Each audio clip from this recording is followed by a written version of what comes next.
নমস্কার বন্ধুরা, সিরিয়ালের সাত কাহন চ্যানেলে স্বাগত জানাই। চলে এসেছি তারে ধরি ধরি মনে করি সাত কাহন নিয়ে।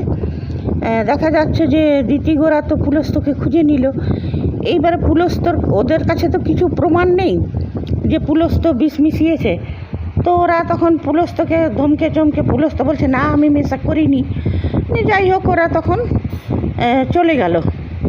যাচ্ছে তখন পুলস্তর হঠাৎ পেটে ব্যথা উঠলো, নিয়ে তারপর মাটিতে শুয়ে ছটফট করতে লাগলো, ওর মুখ থেকে রক্ত উঠতে লাগলো। মহাপ্রভু ওকে শাস্তি দিয়েছেন।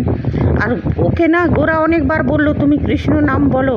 ও বললো কিছুতেই বলবো না, তোর পথে চলবো না। তুই কী ভাবছিস খোকন সাঁতরার মন পাল্টেছিস? তো আমারও মন পাল্টে যাবে, আমি কিছুতেই বলবো না। নিয়ে পর ওর মুখে রক্ত উঠতে লাগলো।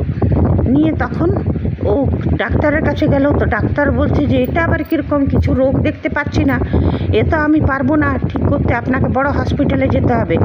তো আমি গাড়ির অ্যারেঞ্জমেন্ট করছি। বলছে না আপনাকে কিছু করতে হবে না। তারপরে পুলস্ত সেই সাধু, মানে সেই শয়তান সাধুটার কাছে গেল। নিয়ে শয়তান সাধুটার কাছে সাধুটা কি সব মন্ত্র পড়ে ওকে ঠিক করলো। নিয়ে গোরা বলছি পুলস্ত বলল যে গুরুদেব আপনি তো আমাকে ঠিক করলেন সাধু বাবা।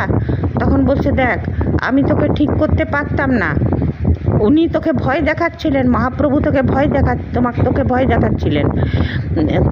উনি যদি মারতে চাইতেন আমিও তোকে বাঁচাতে পারতাম না, কিন্তু উনি তোকে মারতে চাইলেন না, তোকে সুযোগ দিয়েছেন। তবে হ্যাঁ, তুই নিজের দ্বিতীয় ভাগটা তো পড়েছিস ফুলমুরারি কাব্যের, তো তুই নিজেকে কেমন করে বাঁচাবি সেটা তুই বুঝতে পারিসনি। তখন বলছে না, এখন তৃতীয় ভাগ আছে, ব্রজগোপাল দাসের লেখা তৃতীয় ভাগটা পড়া বাকি। বলছে হ্যাঁ সেটা পড়, তবে একটা কথা তোকে বলে দিচ্ছি। এখন গোরা হ্যাঁ এটাও বললো যে অদ্বিতীয়াকে ভালোবাসে না গোরা। বলছে এখন ভালোবাসে না, কিন্তু যখন মন বদলে যাবে ভালোবাসবে। আর যখন ওরা দুটো শক্তি এক হয়ে যাবে তখন ওদেরকে তুই কিছুতেই হারাতে পারবি না। সেই জন্যেই গোরা ওই অদ্বিতীয়াকে ভালোবাসবার আগেই তুই অদ্বিতীয়াকে ছিনিয়ে নিয়ে নে ওর কাছ থেকে, দুজনাকে মানে আলাদা করে দে। আর না হলে যদি একসাথে হয়ে যায়, যদি গোরার মন পড়ে যায় অদ্বিতীয়ার উপরে, তখন তোর মুশকিল, তখন তুই আর কোনো দিন চাইলেও জিততে পারবি না। এই সব অ্যাডভাইস দিয়ে দিল ওই শয়তান সাধু। এদিকে দেখা যাচ্ছে ওরা যখন বাড়িতে এসছে, বাড়িতে এদিকে কুন্তলিনী যে ফোনটা নিয়ে নিয়েছে, সেই জন্যই গোরার মা চিল্লাচিল্লি করলো, ও তো তুমি রূপমঞ্জরি নও, ও তোমার বোন নয়, তুমি ওর ফোনটা কেন নিয়েছো? হ্যাঁ, তারপরে বলছে তোমরাও ভুল করেছো। গোরাকে বলছে পুলস্ত বিষ মিশিয়েছে, তো সেই জন্য ওকে তো আমি বলবোই, কিন্তু তোমরাও ভুল করেছে, তুমি ওর অদ্বিতীয়া ওর বাগদত্তা ছিল, তুমি ওকে বিয়ে করেছো। মানে গোরার মায়ের যত সব উল্টাপাল্টা কথা, গোরার মায়ের কথা শুনলে মাথা গরম, কান গরম হয়ে যায় লোকের। তারপরে সে যাই হোক, ওরা যখন বাড়িতে এলো তো দেখছে যে ওই বাবিন পড়ে আছে মাটিতে, আর মাথা থেকে রক্ত। নিয়ে ওরা অচিন সব উঠালো। বলছে এই কী হয়েছে বাবিন, উঠ বলছে। তখন বললো যে বৌদি ভাই রক্তিম এসেছিল, নিয়ে চলে গেছে ইন্দু দিদিকে। হ্যাঁ, আর তখন ওরা সব মাথায় হাতে, হ্যাঁ এটা কীরকম? বলছে হ্যাঁ, আর পুলস্ত কিন্তু ঘরে চলে এসছে, পুলস্ত লুকিয়ে আছে, শুনছে কথা। বলছে রক্তিম নিয়ে চলে গেছে ইন্দু দিদিকে। বলছে হ্যাঁ রক্তিম কোথায় নিয়ে গেছে ইন্দুকে? তখন বলছে এই তোমার জন্যই হলো এত সব, তোমাকে বলেছিলাম এই সব বাহাদুরিগুলো করো না। গোরার মা অদ্বিতীয়াকে মানে কথায় দোষ দিতে লাগলো। এই তুমি কুন্তলিনীর ফোন কেন নিয়েছো? দাও কুন্তলিনীর ফোন। বলছে হ্যাঁ কুন্তলিনীর ফোনটা আমি দিয়ে দিই, আর ও ফট করে সব কিছু জানিয়ে দিক সবাইকে। সেটা হচ্ছে না। নিয়ে যাই হোক, বলছে এইবারে আর ওর কাকিমাটা কাঁদতে লাগলো যে কি হলো, কোথায় গেল ইন্দুকে নিয়ে গেল রক্তিম, এবারে কী হবে? মানে ঘরে খুব দুশ্চিন্তা। তখন বলছে যে মম আপনি চিন্তা করবেন না, আমরা ইন্দুকে নিয়ে আসবো বাড়িতে। ওরাও বলছে মা তুমি চিন্তা করো না, আমি নিয়ে আসবো। তো বলছে গোরা বল তোর বউকে বল যেমন কুন্তলিনীর ফোনটা দিতে। বলছে না মা সেটা হবে না, ওকে ফোন করলে ও সব কথা যে জানিয়ে দেবে পুলস্তকে, সেটা হচ্ছে না। হ্যাঁ, নিয়ে তারপরে ওদেরকে তো দোষারোপ করতেই লাগলো গোরার মা। নিয়ে তখন মহাপ্রভুর কাছে গেল। বলছে মহাপ্রভু রাস্তা দেখাও, প্রভু ইন্দুকে কোথায় নিয়ে গেছে? বাড়িতে তো নিয়ে যাবে না, কারণ খোকন সাঁতরা তাহলে তো বাড়িতে উঠতে দিবে না। এখন তো খোকন সাঁতরা ভালো হয়ে গেছে, তাহলে কোথায় নিয়ে গেল ইন্দুকে? ইনি সেই সময় বৃন্দা আর ওই মধুছন্দা ওরা এসেছে, এসে নিয়ে বললো যে ঘোরাদা দাদা ভাই ইন্দুকে কোথায় নিয়ে যেতে পারে আমরা জানি, ওই বাগান বাড়িতে নিয়ে গেছে, চলো। তো বলছে তাই নাকি? বলছে হ্যাঁ ওইখানেই নিয়ে যাবে, আর বাড়িতে তো আসতে পারবে না, ওই বাগান বাড়িতেই নিয়ে গেছে। মাধবপুর কোথায় বললো, ওইখানকার বাগান বাড়িতে। বলে চল সবাই মিলে নিয়ে ওরা তাড়াতাড়ি সবাই মিলে বেরিয়ে পড়লো। বললো কাকিমাকে আশ্বস্ত করলো গোরা। যেতে লাগলো গাড়িতে। এদিকে ইন্দু খুব বিরক্ত করছে আর কি। ইন্দু বলছে যে তুমি আমাকে চকলেট কেন দিলে? তারপর বলছে শোনো ইন্দু, তুমি আমাকে বিয়ে করবে? বলছে বিয়ে? বলছে হ্যাঁ আমি তোমাকে বিয়ে করব। তখন বলছে, তখন ইন্দুর মনে পড়ছে যে ও পুতুলটার বলছিল বিয়ে দিব, তারপরে ও নিজের রুমে আসে, তখন দেখতে পাই ওর মা বাবা গল্প করছে।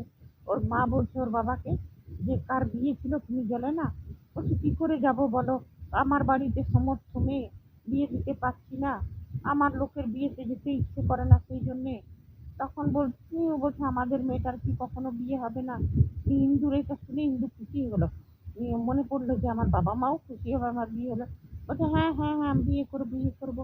নিয়ে তখন ওকে রক্তিম কতগুলো শাড়ি গয়না টয়না দিল, বলছে এগুলো পরো। ইন্দু গয়নাগুলো দেখে খুব খুশি। আর রক্তিম বলছে এইবারে শুরুতে কাজ, গোরাকে আর দিদিকে মার দেবো আমি, একে বিয়ে করে একে টর্চার করবো, তাতে গোরার কোমর ভেঙে যাবে। হ্যাঁ এইসবই চিন্তা করতে লাগলো। বিউটি পার্লারের মেয়েটা এলো, তো ইন্দু এত ঘাড় নাচছে হিলছে ডুলছে করে, ওকে সাজাতে পারছে না। উনি বিরক্ত হয়ে বিউটি পার্লারের মেয়েটা বলছে আমি চলে যাব।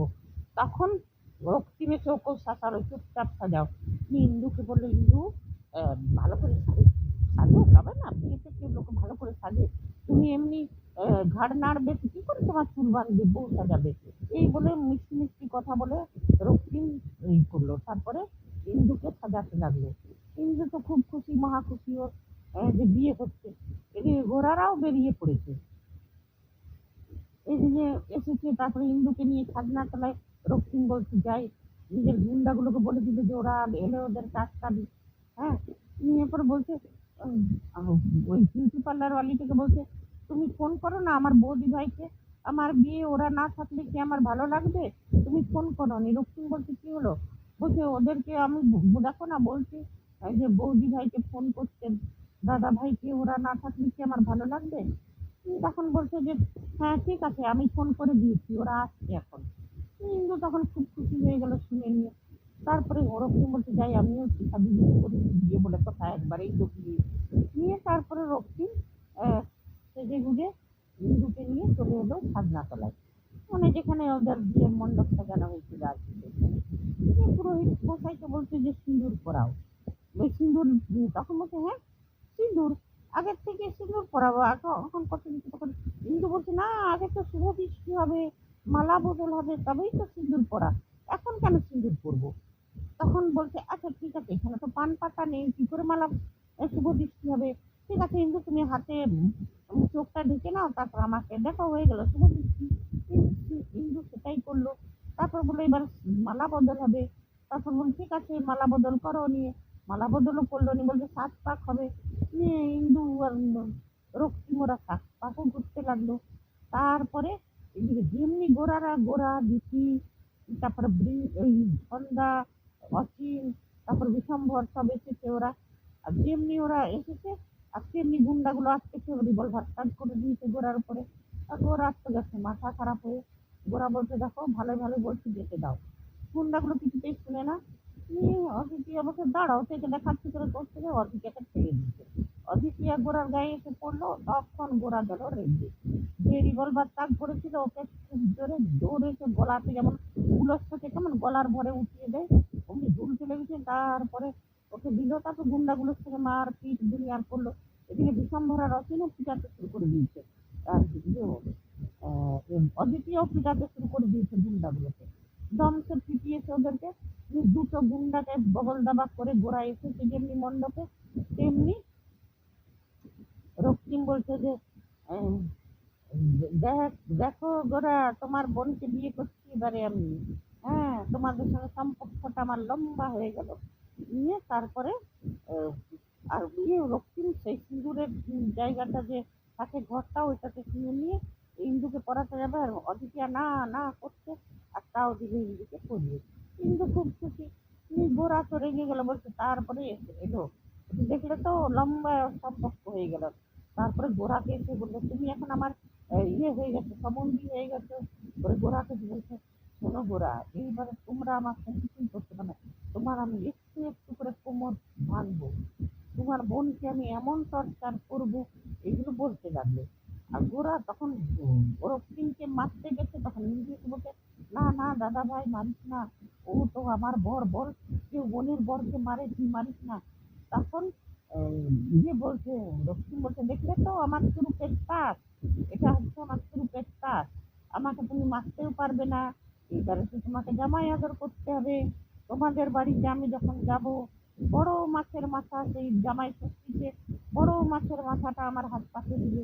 এটাই জানেই না রক্তিম, যারা গোস্বামী বৈষ্ণব এরা মাছ মাংস খাইই না, তো বড় মাথাটা তোকে কোনো দিনই পাবি না, তো যদি তুই সোনারও গঙ্গা জলে স্নান করে আসিস তাও। যাই হোক, এই সব বলতে লাগলো।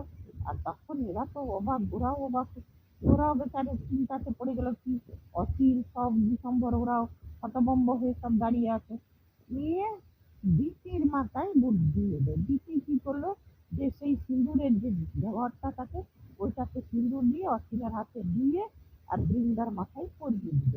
বলে তোমাদের সাথেও আমার, তোমার বোনের সাথেও আমাদের বাড়িতে যাবে, এবারে বিয়ে হয়ে গেল। এবারে হ্যাঁ, তখন অদিতিয়া বললো যে আমরা ইন্দুকে নিয়ে আহ, যাব নিজের বাড়িতে, ইন্দু তোমার সাথে যাবে না। তখন ইন্দু বলছে সেই কি করে হয় বৌদি ভাই, আমার তো বিয়ে হয়ে গেছে, বলো আমিও তো নতুন বউ, আমি তো শ্বশুর বাড়িতেই যাবো। অদিতিয়া বলছে এমনি করে তো হবে না, তখন ওই পাল্টা চালটা দিবে। তখন ওই সিঁদুরের ঘরটা নিয়ে অচিনার হাত থেকে বৃন্দা এই সন্ধ্যার গলায়, সন্ধ্যার মাথায় পরিয়ে দিবে। বলছে এই দেখো, তোমার বোনও এবার আমাদের বাড়িতে যাবে, তোমাদের সাথেও সম্পর্কটা অনেক লম্বা হয়ে গেল। নিয়ে তখন রক্তিম চিল্লাতে লাগলো, অদিতিয়া এটা তুমি কি করলে, ও তো চিল্লাতে শুরু করে দিয়েছে। পাল্টা চালটা অদিতিয়া খুব ভালো দিয়েছে। এইবারে আমি বলতে চাই যে এত কাণ্ড করেও গোরার মায়ের তো চোখ খুলবে না। আর এই গোরার মায়ের ওভার অ্যাক্টিং এর জন্য আর লেখারদের গাফিলাতির কারণে, লেখাররা গোরার মাকে কিছু একটা, এত সব দেখে নিয়েও মেয়েদের শিক্ষা হয় না, কিছু একটা তো শিক্ষা দিত, তো সে তো হলো না। সেই জন্য টিআরপিটা একটু কমে যাচ্ছে। তবে অদিতিয়ার রোল দারুণ, অদিতিয়া যেমন আছে তেমনি ভাবে এমনি প্রতিবাদী রাখে, যেমন নেকা বোকা অন্য সিরিয়ালের হিরোইনদের মতন করে না রাখে, যে মুখ থেকে কথাই বেরোচ্ছে না, তেমনি যেমন উচিত সময়ে উচিত কথাটা বলে, এমনি ভালো। আর পুরস্কার তো ওই শয়তান, তবে হ্যাঁ, এবারে গোড়া দিতি কি করবে, তৃতীয় খণ্ডটা খুঁজে বার করবে, দ্বিতীয় খণ্ডটা পড়বে, কি করবে সেটাও এখন দেখার।